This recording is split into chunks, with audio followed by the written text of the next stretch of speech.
Com a vênia de toda a mesa, me valer do protocolo e cumprimentar nossa maior autoridade estadual aqui presente, nosso vice-governador Gabriel, seu nome, todas as autoridades estaduais aqui presentes, na pessoa da nossa maior autoridade federal, senador Luiz Carlos.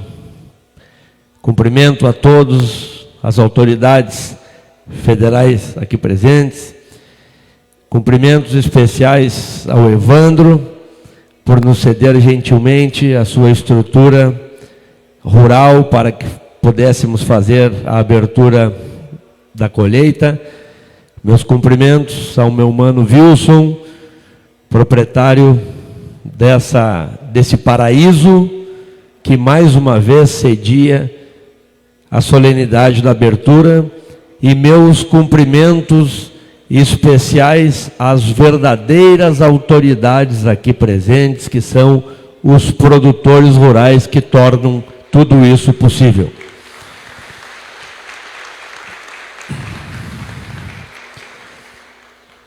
Eu pretendo ser bastante rápido. Se fosse discorrer sobre todos os pontos que deveríamos falar nessa oportunidade nobre e maravilhosa de estreitarmos contato com pessoas de tamanha importância no cenário político brasileiro, mas não teremos tempo hábil. Quero dividir rapidamente as pautas em questões municipalistas, estaduais e federais.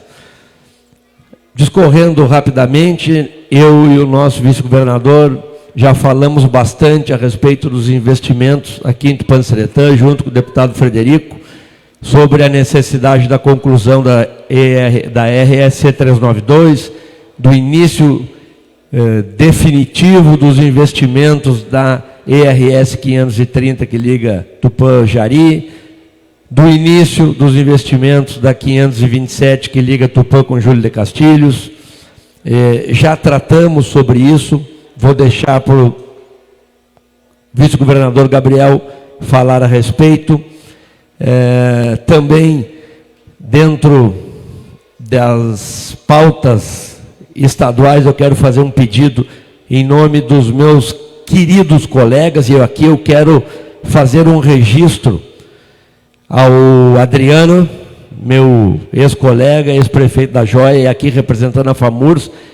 Desconheço uma outra região com uma associação de municípios, das 29 do estado, desconheço outra que tenha uma qualificação de prefeitos sem demérito a ninguém, e principalmente uma união de prefeitos que nem tem a M-Centro.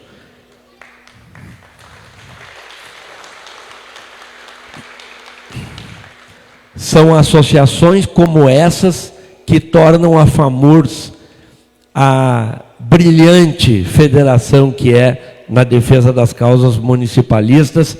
E eu quero, em nome desses prefeitos, governador, dizer o seguinte: nós estamos com uma crise sem precedentes, violenta, atingindo o poder público e também o setor primário na questão dos combustíveis.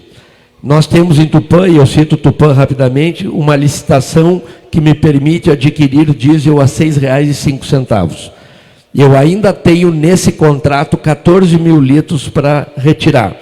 A empresa só entrega por R$ 7,40, R$ 1,35 acima. Consultei o Tribunal de Contas, que me dá conselhos por telefone, mas diz que para colocar no papel leva 60 dias, porque tem que expor ao pleno. Até lá eu estou com as máquinas guardadas. Semana passada comprei uma patrola nova com recurso próprio, que está guardada, pronta para devorar 2.124 quilômetros de estrada de chão, e eu não posso, porque eu não tenho diesel. Hoje pela manhã consultei o chamado índice ANP, da Agência Nacional do Petróleo, que diz que para o Rio Grande do Sul é 6,78. Desses 6,78 nós temos 5 rubricas principais, dentre elas impostos estaduais e impostos federais. Nos impostos estaduais nós temos R$ 1,17 de impostos estaduais e R$ 0,32 impostos federais. Dá R$ 1,49, R$ 1,50. A gente sabe que não se pode simplesmente eliminar esse 1,50 do custo do combustível, mas alguma coisa se pode. Mas principalmente o meu apelo é para que dos 6,78 até o preço que está sendo praticado, está sendo cobrado, e na bomba é mais do que isso, existe oportunismo, existe especulação, e eu peço, nesse momento, que o governo do Estado acione o Ministério Público, acione os órgãos competentes para investigar e punir quem está tentando extorquir a população brasileira em nome de uma guerra que está acontecendo do outro lado do planeta. E mais, para esses produtores que estão aqui, surrados de 7 safras, das quais uma foi boa e as outras 6 com algum tipo de intempérie, algum tipo de restrição de produtividade, para eles está sendo cobrado TRR de 8, 9 até 10 reais para colocar o diesel na lavoura. E eles não têm mais gordura para pagar isso, eles não têm mais gordura para arcar com esse ágio no seu custo de produção. Quero rapidamente me dirigir às autoridades federais, meu caro senador, meu caro padrinho Pedro Westphalen, meu caro primo querido Osmar Terra. É preciso buscarmos alternativas definitivas para o setor primário brasileiro. A cada 20, 30 anos, ciclicamente, o Rio Grande do Sul passa por intempéries, por seus 6, 7 anos de restrição hídrica, e por mais que se faça uma securitização no ano de 2000, agora, 20 e poucos anos depois, estamos clamando, mendigando com o chapéu na mão por outra securitização. Nossos filhos estarão fazendo, Elmar, daqui a 25 anos, outra securitização e assim sucessivamente. O erro está no Estatuto da Terra, o erro está na política agrícola. Se o Brasil fosse um país sério, quem deveria arcar com o seguro agrícola não é o patrimônio do produtor rural, e sim o governo federal. Porque produção de alimento é soberania nacional, produção de alimento é segurança nacional, e o governo federal, ao invés de nos chamar de fascista, deveria arcar com o risco da nossa produção. Ou seja, nos países sérios, quando o produtor não colhe, o governo deposita na sua conta para garantir a sobrevivência do homem do campo, porque eu digo, não se fabrica o homem do campo. Produtor rural não se fabrica, produtor rural tem DNA de produtor rural, como dizia o teu padrinho, Frederico Carlos Rivassi Esperotto, saudoso Esperotto. Nós não pegamos alguém na praça da cidade, botamos no campo, entregamos um trator e dizemos, vai produzir alimento. Isso não existe. Nós temos que garantir a permanência e a sobrevivência da saúde financeira dos nossos produtores com acesso ao crédito, para que eles sigam lá no campo garantindo a fabricação do dinheiro, para que depois ele venha circular no nosso comércio e nos outros setores secundário e terciário da economia.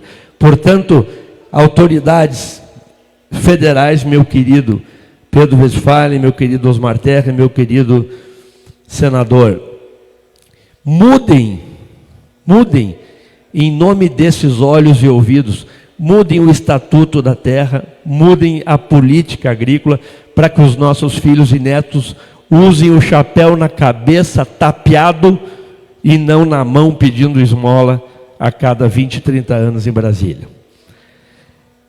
É importante registrar isso. E agora, em nome desses prefeitos, eu faço um último pedido para encerrar. Reforma tributária.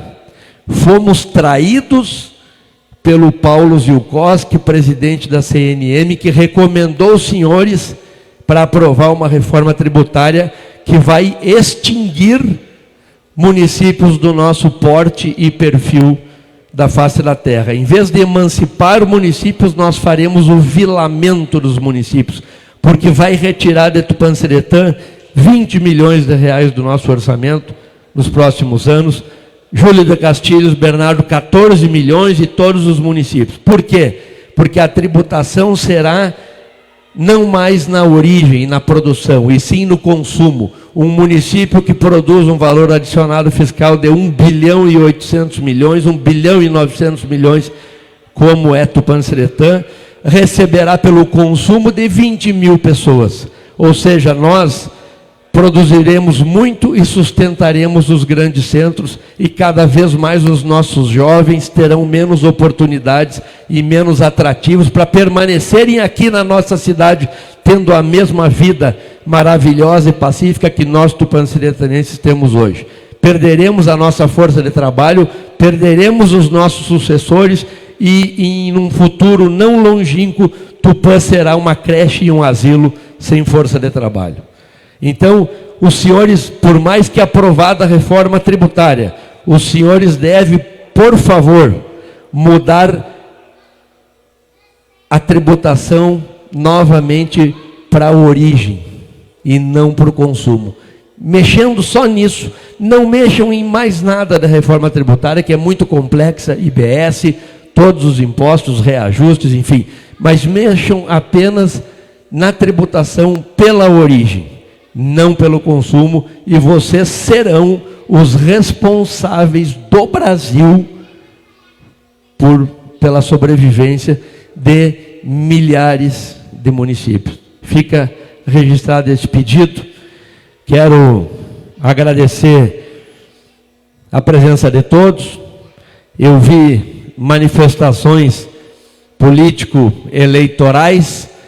Eu quero dizer a todos os políticos presentes, a todos os candidatos presentes, ocupantes ou não de mandato, dizer que Tupã-Seretã tem aproximadamente 14 mil eleitores, esses outros prefeitos aqui da nossa região, 33 prefeituras, outras centenas de milhares de eleitores, e nós, prefeitos, trabalharemos incansavelmente para que todos os nossos eleitores votem em candidatos comprometidos com o agronegócio e comprometidos dioturnamente.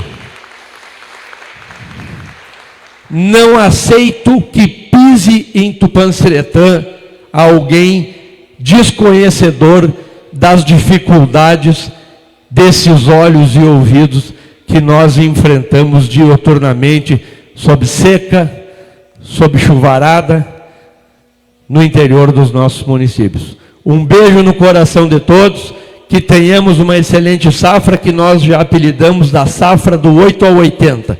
Tem lavoura produzindo 80 sacos, mas tem gente amargando 8 sacos, e são essas pessoas que precisam de uns homens públicos com coragem e determinação, que nem os presentes nessa mesa. Muito obrigado.